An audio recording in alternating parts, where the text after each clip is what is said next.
Hai nakama, One Piece update-nya balik lagi nih. Dan pada episode kali ini, waktunya sposi. Spoiler dengan asumsi. Ya, jadi sposi kali ini akan membahas tentang spoiler manga chapter 985. Oke, baiklah. Tanpa berlama-lama lagi, langsung saja, mari kita bahas. Spoiler yang keluar untuk manga chapter ke-985 terdiri dari 13 poin. Banyak sekali ya. Oke, baiklah, langsung saja kita mulai dari poin ke-1. Di poin ini ada informasi kalau para ninjanya Orochi, yaitu Oni Wawasu, masih belum mendapatkan informasi lebih kalau para samurai telah berada di Onigashima dan siap menyerang. Berarti kita harus berterima kasih kepada kemampuan buah iblisnya yang terhormat Kinemon, karena dia tetap membuat rencana ini tetap berada di jalurnya. Next, yang kedua, kalau Momonosuke sempat flashback dan mengancam si Kanjuro kalau membunuh dia pun percuma saja, karena itu tidak akan menghentikan penyerangan para samurai di Onigashima. Sepertinya juga kita akan melihat adegan yang tidak mengenakan, karena pasti dengan speak up-nya Momonosuke, dia akan dihajar oleh si pengkhianat Kanjuro. Next, yang ketiga, apakah kalian masih ingat pada manga chapter ke-978 yang lalu, saat para pasukan aliansi pemberontak pertama kali menginjakan kaki mereka di Onigashima, dan terlihat sebuah katana yang sangat besar. Ya, menurut sumber yang Admin dapatkan, tertulis kalau itu adalah sebuah katana sungguhan. Lalu, siapakah penggunanya jika itu benar katana sungguhan? Next, yang keempat, setelah dalam waktu yang cukup lama mereka tidak bertemu dan berkumpul bersama, akhirnya para 9 sarung perang merah berhasil bertemu kembali. Dan masih dengan tujuan yang sama dari yang terakhir kali mereka berpisah, yaitu menjungkir balikan kekuasaan Orochi dan Kaido. Sekarang mereka sudah siap sedia untuk melancarkan serangan tiba-tiba.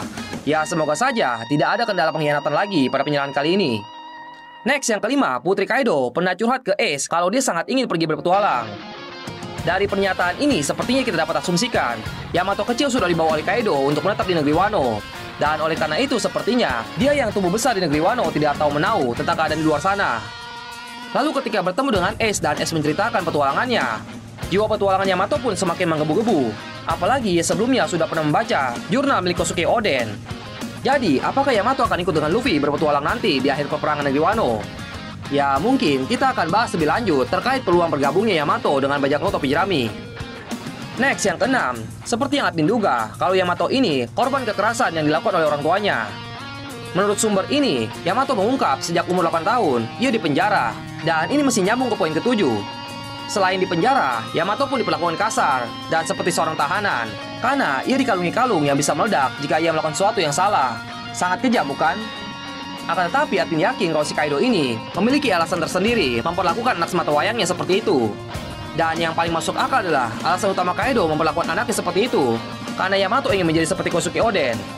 Apalagi Yamato bilang ia dipenjara sejak umur 8 tahun, yang berarti kemungkinan besar ketika ia menyaksikan hari pengeksekusian Kosuke Oden itu sekitar umur 8 tahun. Nah, Kaido melakukan hal sekasar itu pada anaknya karena beliau tidak mau anak perempuannya menjalani kehidupan dan mengidolakan mantan musuhnya itu yang hampir saja membunuhnya ketika bertarung 1 lawan 1. Kalau menurut Admin sih, dengan apa yang ia lakukan kepada Ulti pada chapter 983, setidaknya Oda Sensei menunjukkan kalau si Yamato ini memiliki kekuatan yang tidak bisa diremehkan. Oke, next saja ke-8. Kaido membahas tentang keadaan dunia saat ini yang tengah kacau balau akibat ketiadaannya sistem Shichibukai, yang dimana bajak laut yang menyebabkan sistem itu ditiadakan sekarang sedang berada di negeri Wano dan akan berhadapan dengannya. Dengan kata lain, kemurkaan Kaido kepada bajak laut topi jerami dan bajak laut hati saat ini sedang berada dalam puncak kekesalannya. Jadi patut ditunggu bagaimana pertarungan Kaido yang sedang dalam kondisi murka. Next, yang ke-9, akhirnya Kaido mengumumkan tujuan dari terbentuknya aliansi Mega Bintang antara bajak laut binatang buas dan bajak laut Big Mom. Mereka ternyata mengincar Ancient Weapon One Piece dan kekacauan dunia.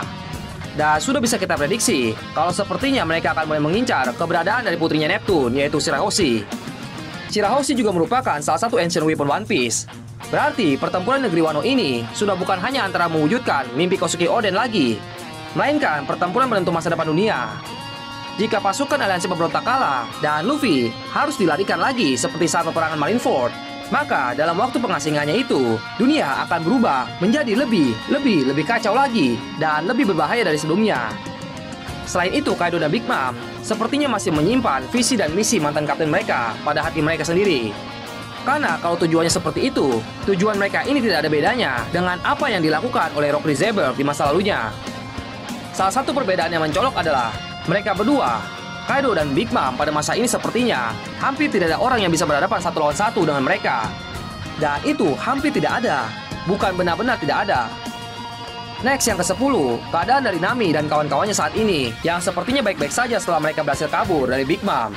Dan sekarang, Big Mom sudah berada di atas panggung bersama Kaido dan Orochi. Next yang ke-11, New Project Onigashima. Yap, ini merupakan poin yang paling menarik menurut admin. Dikarenakan sepertinya akan terjadi pengkhianatan yang dilakukan oleh Kaido kepada Orochi. Karena rencana New Onigashima adalah membuat seluruh negeri Wano menjadi hak kepemilikan bajak laut binatang buas. Dan karena rencana itulah, Kaido berniat untuk menyingkirkan si Orochi. Sepertinya akan terjadi karma. Selain itu nantinya, Wano akan menjadi sebuah pulau yang sangat amat bebas hukum, yang dimana semua penjahat dipersilakan mampir. Kurang lebihnya akan menjadi seperti Kuri saat Koshiki Oden belum menguasai wilayah tersebut. Dan bisa kita asumsikan nanti di Wano akan diterapkan hukum alam, yang kuat akan bertahan hidup dan yang lemah akan mati. Next yang ke-12, Kaido yang pede akan rencananya itu langsung saja secara terang-terangan membuka lowongan pekerjaan kepada para samurai dan ninja yang hadir untuk menjadi cecunguknya di kelompok bajak laut binatang buas miliknya. Sepertinya cara untuk bertahan hidup di New Onigashima nanti ya dengan menjadi bagian dari bajak laut binatang buas. Dan yang terakhir, Yamato diproyeksikan untuk menjadi shogun atau pemimpin dari New Onigashima. Ini berarti Kaido masih cukup peduli dengan anak perempuan semata wayangnya ini. Hal itu terbukti dengan Kaido memberikan warisan berupa kekuasaan terhadap sebuah pulau. Selain itu, keberadaan Luffy dan Yamato pun telah diketahui, dan Kaido langsung memberikan perintah kepada para Tobiropo untuk segera menangkap mereka berdua. Oke, baiklah, sekian dulu untuk episode Sposi kali ini. Ingat ya, apa yang Atin bahas di sini belum tentu akan terjadi nakama. Kalian juga bebas berkomentar tentang Sposi kali ini.